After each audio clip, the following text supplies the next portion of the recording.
Brigadier صاحب، ظاہر آپ نے یہ ساری گفتگو سنی ہے، بٹ منشور کی اس لیے ہم بات کر رہے ہیں، بار بار میں اس لیے اس پہ زور دے رہا ہوں کہ ہم یہ کہتے ہیں کہ سیاست بدل چکی ہے، لوگوں کے پاس آواز ہے، اب لوگ آواز اٹھاتے ہیں اور ایکسپریس کرتے ہیں.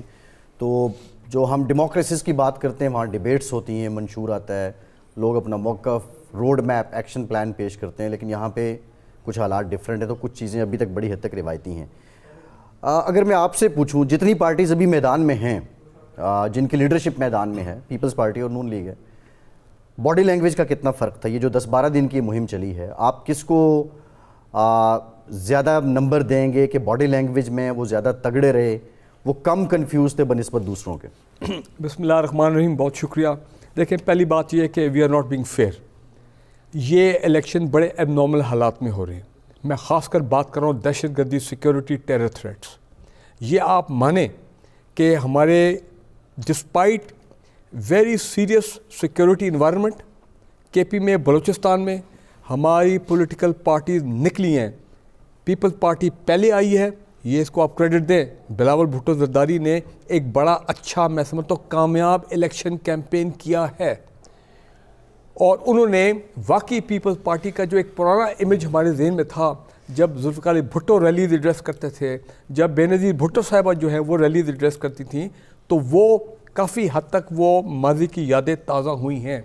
And he is appeared as a very bold leader despite یہ ٹیرر تھریٹس. اور یہ بلوچستان میں کیا ہوا تھا؟ پیپلز پارٹی کے ریلی پہ حملہ ہوا، پی ٹی آئی کے ریلی پہ حملہ ہوا، پی ایم ایل این کے ریلی پہ حملہ ہوا.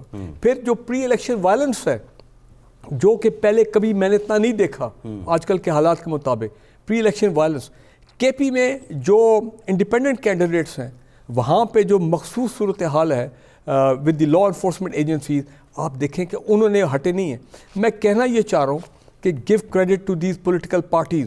فضل الرحمان صاحب بھی اینڈ میں وہ بولتے رہے، ریزولوشن میں سینٹ میں 3 کہ جناب ویدر کے ہیں، دہشت گردی ہے، ہمارے لیڈرز ہمارے لیے بہت محترم ہیں، ہم ان کو لوز نہیں کرنا چاہتے ہیں. لیکن اور فضل الرحمان صاحب واز ان دا لیڈ، وہ بھی ایونچولی 3 دن پہلے نکل آئے باہر.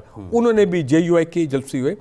میں کہنا یہ چاہ رہا ہوں، we must appreciate the resilience of the people of Pakistan. یار یہ ایک بڑی یونیک قوم ہے، آپ سمجھ نہیں رہے ہیں. جتنے بھی مشکل حالات میں یہ قوم آئے، میں نے دیکھا ہے، میں 1960 آنورڈ پریزیڈنٹ ایوب خان کے بعد جو ڈیموکریٹک موومنٹ چلی تھی زلزلے بھٹو کی، اس وقت سے میں یہ تمام چیزیں دیکھ رہا ہوں very closely as observer of Pakistani politics. بھائی یہ قوم انبیٹیبل ہے، یہ ریزیلینٹ قوم ہے، یہ کھڑی ہوتی ہے مشکل وقت میں. جی آپ دیکھیں کے پی میں ڈسپائٹ آل جو ہوا ہے، وہ لوگ نکلے ہیں باہر، انہوں نے الیکشن کیمپیننگ کی ہے، مار بھی کھائی ہے، جلسے بھی کیے ہیں، جلوس بھی نکالے. اور اسی طرح پی ایم ایل این، یس وہ آئے ہیں ذرا دے، کیونکہ ٹیرر تھریٹس تمام ٹاپ لیڈرشپ کے تھی. میں آج آپ کو اس لائیو پروگرام میں کہہ رہا ہوں، بلیو می، میرے جیسے شخص کو اتنی I am not that well inform, لیکن ڈرتا کہ خدا نہ خواستہ کو بڑا حادثہ نہ ہو جائے پاکستان میں. اور ایسا حادثہ ہو، دیکھیں ہم نے دیکھ چکے. کیا ہم بھول گئے 27 دسمبر 2007 کو ثانیہ لیاقت باغ، بےنظیر بھٹو، یہ تھے نا الیکشن تھے 15 دن پہلے، کیا ہوا تھا وہاں پہ؟ پڑ گئے تھے نا دہشت گرد. خدا نہ خواستہ، یہ تو میں کہتا ہوں اللہ کی بڑی مہربانی ہے اس ملک پہ. جو آپ نے دیکھیں میری بات سنیں، میں ایک بات مکمل کر لوں کہ اللہ نے ہمیں بچایا. آج رات 12 بجے الیکشن کیمپین ختم ہو جائیں گے، اب تو کسی ریلیز کا اس کا جواز ہی نہیں ہے. لیکن کراچی میں کل کیسے پیپل پارٹی، اس پہ آتے ہیں ذرا. کل جو ہے وہ اس کی بہت مائی پوائنٹ از دس کہ یہ اللہ نے بڑی مہربانی کی ہے کہ ہم اتنے امپورٹنٹ مائل سٹون تک پہنچ گئے 8 فروری. بالکل ٹھیک ہے، اس میں کوئی دو رائے نہیں ہے، اس میں کوئی دو رائے نہیں ہے کہ خدا کا شکر کہ کوئی بڑا حادثہ نہیں ہوا اور الیکشن ڈے بھی خیر سے گزرا، اللہ نے بچایا. بالکل ٹھیک ہے.